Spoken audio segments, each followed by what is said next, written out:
Isipin mo, paano kung today na yung last chance mo? Last chance mo para magpatawad, magmahal, humingi ng tawad, o lumapit kay Lord?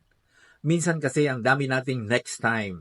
Bukas na lang ako magsisimba, bukas na lang ako magbabasa ng Bible, bukas ko na lang susundin si Lord.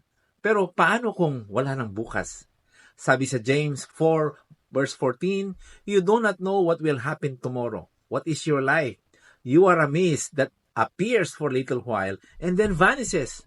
Ang buhay natin parang hamog. Sandali lang at mawawala na.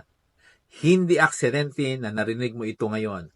God is reminding you, habang may oras ka pa, gawin mo na ang tama. Magpatawad ka, magsisi ka, mahalin mo ang pamilya mo, pero sa higit sa lahat, lumapit ka kay Lord. Dahil ang pinakamagandang desisyon sa buhay natin, hindi dapat pinagpapabukas. What if today, what is your last chance? What will you do? Tag someone who needs this reminder, kapatid.